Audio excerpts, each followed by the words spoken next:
दुर्योधन की पत्नी का कृष्ण भक्त हो जाना। दुर्योधन की पत्नी का नाम भानुमति था। वह एक बहुत ही सुंदर लड़की थी और जब कृष्ण दुर्योधन के महल में मेहमान बनकर आए तब वह सिर्फ 16-17 साल की लड़की थी। दुर्योधन ने एक षड्यंत्र रचा जिससे कृष्ण को नशे की हालत में लाकर कोई वादा करा लिया जाए।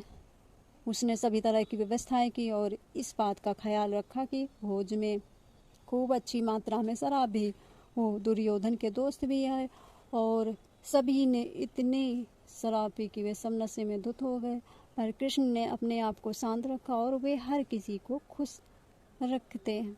इस सारे हंगामे में भानुमति ने भी कुछ ज़्यादा ही पी ली, जितनी वो पी सकती थी उससे भी ज़्यादा। वो एक युवा लड़की थी और उसे इन चीज़ों की आदत नहीं थी। वो नशे में बहकने लगी। कुछ समय बाद सभी लोग बहकने लगे और चीज़ें जो थी काबू से बाहर जाने लगी। भानुमति अपने पर काबू खो बैठी। वो कृष्ण से लिपट गए और उनके लिए अपनी इच्छा प्रकट करने लगी। कृष्ण ने उसे किसी शिशु की तरह संभाला और वे समझ गए कि स्थिति खराब हो चुकी थी।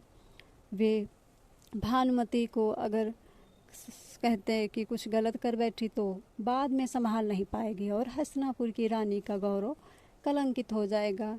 इस तरह श्री कृष्ण ने उसको उठाकर महल के अंदर ले गए और उसकी सास गांधारी के कक्ष में जाकर उनके हवाले कर दिया। अगले दिन सुबह जब भानुमति को इस बात का पता चला तो उसने श्री कृष्ण के प्रति सम्मान और कृतज्ञता से भर गई।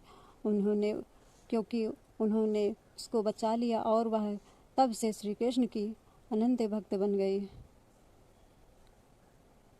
इसी तरह एक और भी श्री कृष्ण से जुड़ी कथा हम आप लोगों को सुनाने वाले हैं। श्री कृष्ण की घमंडी पत्नी का नाम, जिसका नाम सत्यभामा था, कृष्ण की दूसरी पत्नी थी।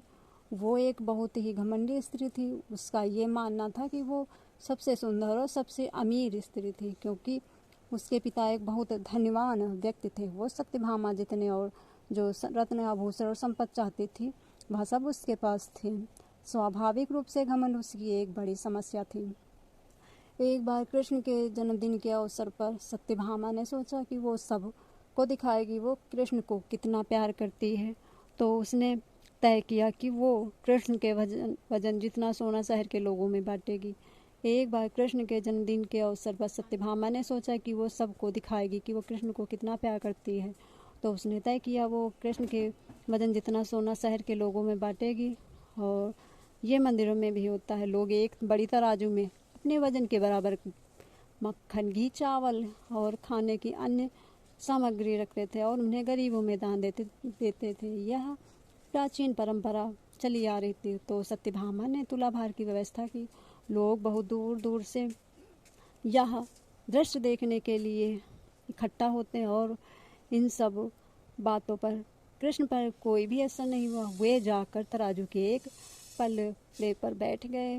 अब सत्यभामा ने तुलाभार की व्यवस्था की, लेकिन इस पर कृष्ण का कोई भी प्रतिक्रिया न हुई और वह जाकर पल्ले पर बैठते हैं और उतना उनके वजन के बराबर सत्यभामा जानते थे कि उनका वजन कितना हुआ। उनके वजन के बराबर सोना दूसरे पल्लड़े पर बैठती है, लेकिन उनका जो पल्लड़ा था श्री कृष्ण का वह जरा सा भी ना उठा और काटा हिला भी ना।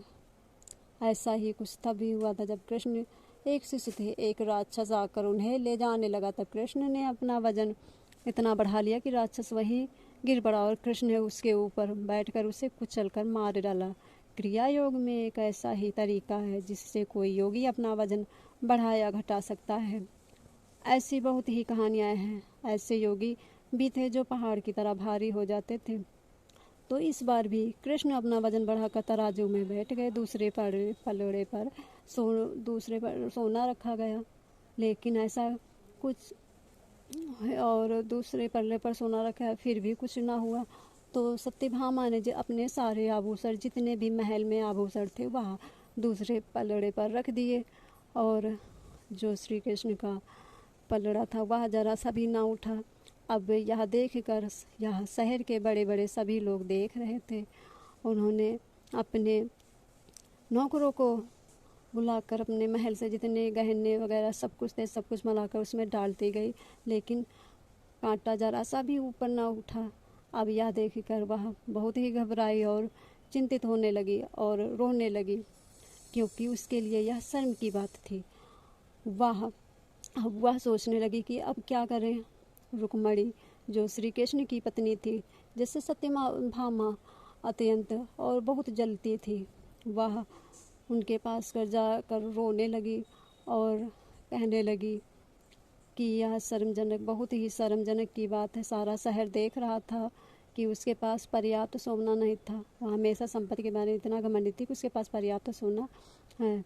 तो उसने रुक्मणी से रो रो कर कहने लगी कि यह मेरे लिए ही नहीं शर्मजनक की बात है, यह आप लोगों की और हम सबकी शर्म की बात है। तो रुक्मणी जाकर तुरंत वहाँ से जाती हैं और तुलसी की कुछ पत्तियाँ लाकर दूसरे पलड़े पर रख देती हैं। यह सब होते ही श्री कृष्ण का जो पलड़ा था वह ऊपर उठ गया। तब से वह सत्यभामा जो थी वह कृष्ण की भक्त हो गई। बोलो जय श्री कृष्ण।